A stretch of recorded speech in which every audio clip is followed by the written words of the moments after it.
বাংলাদেশের পর্যটন খাতকে অবকাঠামো দিক দিয়ে আরও বেশি সমৃদ্ধ করতে হবে, না হলে বিশ্ব পর্যটকদের আকৃষ্ট করা কষ্টসাধ্য হবে। শুধু পর্যটন খাত নয়, সার্বিকভাবে অর্থনৈতিক উন্নতিতে বাংলাদেশের রাজনৈতিক বিশৃঙ্খলা বড় বাধা। বাংলাদেশ থেকে ইউকে ও তুরস্ক ঘুরতে আসা একদল পর্যটক চ্যানেল এস টেলিভিশনের সঙ্গে থাকছে কামাল মেহেদীর আরও একটি রিপোর্টে। ক্যামেরায় ছিলেন সুভাষ দাস। প্রায় ৩৫ থেকে ৪০ জনের এই পর্যটক দলের সবাই পেইন্ট ব্যবসায়ী। এশিয়ান পেইন্টসের বর্ষসেরা এক ক্যাটাগরি ডিলার হিসেবে তাদেরকে কোম্পানির পক্ষ থেকে এক সপ্তাহের ট্রিপে লন্ডনে নিয়ে আসা হয়েছে। এখান থেকে তারা যাবেন তুরস্কে। আমাদের অ্যানুয়াল কিছু প্রোগ্রাম থাকে, যাতে বিভিন্ন ধাপে পারফরমেন্স করলে সেলের পরিপ্রেক্ষিতে, মানে ধরুন বিজনেস ভ্যালু, কিছু প্রোডাক্ট যেগুলো কোম্পানির ফোকাস, কোম্পানিকে মানে আগে নিয়ে যাওয়ার জন্য যারা এ করে, তো কিছু ধাপে ধাপে পারফরমেন্সের রিওয়ার্ড হিসেবে থাকে। এটা এই ক্যাটাগরি টপ মোস্ট, আমি বলতে পারি আমাদের জন্য এরা বাংলাদেশের top most layer of dealer. কলকাতায় বড় হওয়া অরূপ চ্যাটার্জি 2 বছর ধরে দায়িত্ব নিয়ে বাংলাদেশে গেছেন। তার মতে দেশের অর্থনৈতিক উন্নতির জন্য সবচেয়ে বড় বাধা বাংলাদেশের রাজনৈতিক বিশৃঙ্খলা। একই কোম্পানির হেড অফ মার্কেটিং অঞ্জন সরকার দেশের পর্যটন খাতের অবকাঠামোগত উন্নয়নের উপর গুরুত্ব দেন।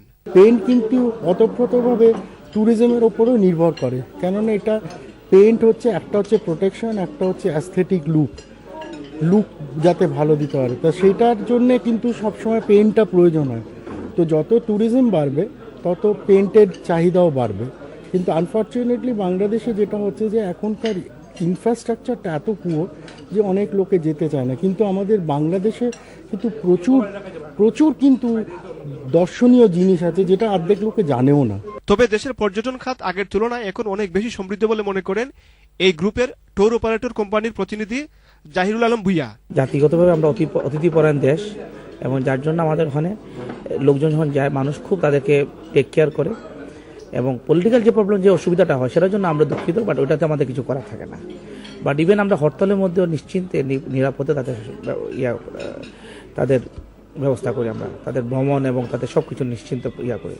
ট্যুরে আসা সিলেটের আব্দুল ফাত্তাহ ফারুকি, নোয়াখালীর মধুসূদন সাহা এবং ঢাকার গুলশানের মোহাম্মদ ইকবাল হুসাইন তাদের অনুভূতির কথাও জানান। সততা এবং মানুষের সাথে ভালো ব্যবহার এবং